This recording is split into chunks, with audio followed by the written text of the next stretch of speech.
I's the boys that build the boats. I's the boys that works on 'em. I's the boys that gets the blisters and sends 'em home to Liza. I's the... Oh, I see you snuck on board again, did you, you little scallywag? Well, I see somebody else has snuck on board too, apparently. Little Bear needs a mascot. There he is. The little bear. What do you think about that? I think he's found a good home. Yes, he has.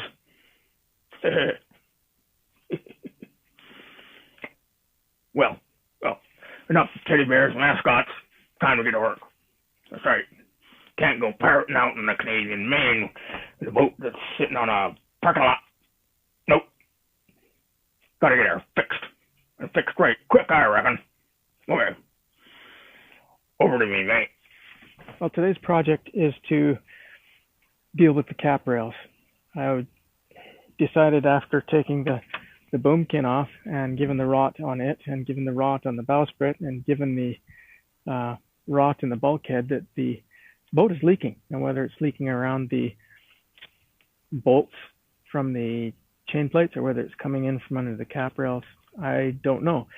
The chain plates, of course, are off. So when I put them back on, I will be using proper sealant and some butyl tape to get those sealed up nicely so that they don't leak. But the cap rails need to come off. And to do that, I need to take out some wood plugs or bungs, as they're called.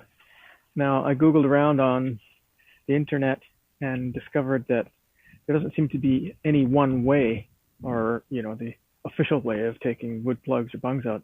I would have thought that somebody would have invented a tool by now, like a, sort of a modified drill or something to take them out, but there isn't. And apparently if there's two different ways of putting them in. If they're glued in, then it's going to be a royal nightmare to take them out. And if they're pressed in, which they should be, that's the proper way of putting bungs back in. It's just a matter of either using a chisel or a bit, or simply screwing a screw down into the bung and letting the screw hit the screw out that's buried in the wood and back the bung out that way. I'm just going to try a variety of those methods. I don't have a 1/4-inch chisel, and these bungs they're about 3/8, I think. So here, have a look. Port side cap rail. The port side and starboard side both have two cleats towards the aft.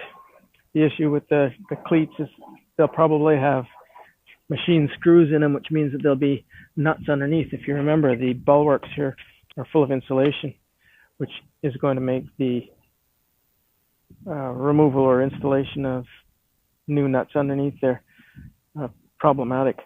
The boom gallows, that's this guy here, is also mounted on top of the cap rail, and I suspect it'll be the same issue with them. There'll be nuts underneath there, but my experience with the cockpit area so far is that it hasn't been as difficult to deal with as the interior of the boat. The rest of the stanchions are connected to the bulwarks, but not on top of the cap rail, with the exception of these supports. And they're just regular wood screws. Looks like Robinson head wood screws. So the cap rail is divided. It's not one solid piece.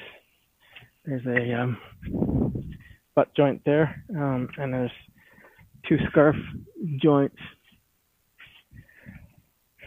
Oh, there's another one. 1, 2. And it looks like, oh, that's an interesting one there. I'm not sure what kind of a joint that is, but somebody's obviously tried to repair that. They put putty or some kind of filler in there. I imagine probably to stop it leaking. So we've got our work cut out for us. You can hang around, or you can go down to the pub.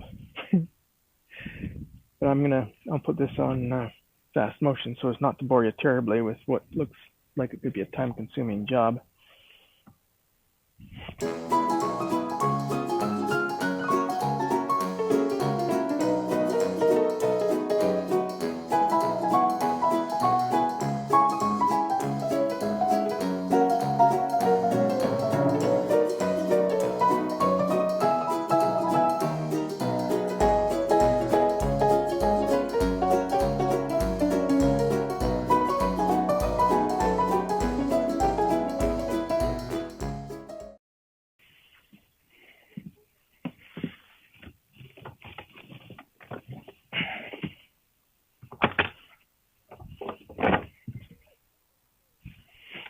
Oh, well, hello. I see you've come back for some more, have you?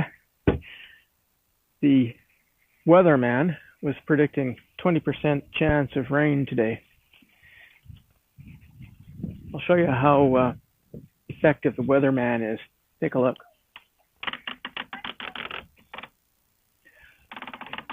Blue sky, blue sky, blue sky. Oh, look, there's some cloud way over by the mountain there. I suppose if those clouds hunkered down and clenched real tight, they might be able to squeeze out a drop or two, and that might be considered rain. But blue sky, blue sky, blue sky, pirate guy. Yeah, it's a beautiful day on the West Coast. Another wonderful day at the Mud Bay Yacht Club. I'm going to be continuing the cap rail project, trying to take the cap rails off. I got stalled the day before yesterday when I managed to get the bungs out fairly easily, the wood plugs. But when I went to turn out the screws, they're stainless steels. There's no rust in them or anything, but they've got Phillips heads, and I was using a drill with a Phillips head bit in it to turn them out, and I just couldn't get any traction. The drill started spinning the screw heads to the point where the drill bit wouldn't grab the screw anymore. So now I've got a screw head about a ½ inch down inside a hole, and I don't want to wreck the wood. It's teak and very expensive. So the only alternative is to drill it out. 3 drill bits later, I realized that drilling stainless steel screws is going to cost me about 1 drill bit per screw, and there's, I don't know, maybe 100, 150 screws in the teak. So not a really viable solution. So I did some Googling, and Google, as always, came up with what I hope is a good solution. And so far I haven't been disappointed with Google's ideas. And I went out and bought a new tool. This is called Rabbit. It fits into a electric drill, just like a drill bit does. And you put your drill in reverse. You basically drill out what's left of the screw, whether it's Robertson, Phillips, standard, whatever, so that you've got a little bit of a hole in there. Then you flip the thing over and put the threaded end, and the threaded end is reversed so that you reverse the drill. The threaded end screws itself into the screw, and hopefully, at least the theory is, it backs the screw out. And once the screw's out, you can move on to the next screw. So we're going to give that a shot today. Hopefully it works. If not, it doesn't really matter. I still got to get those screws out of there. I'll just go ahead and get the rest of the wood plugs out, all the rest of the bungs out, and wait for that torrential downpour that the weatherman was gassing on about. In the meantime, I'm going to get in my work clothes and get going. It's a Friday night here, so I hope you're prepared to relax. Just enjoy a nice evening of working on a boat.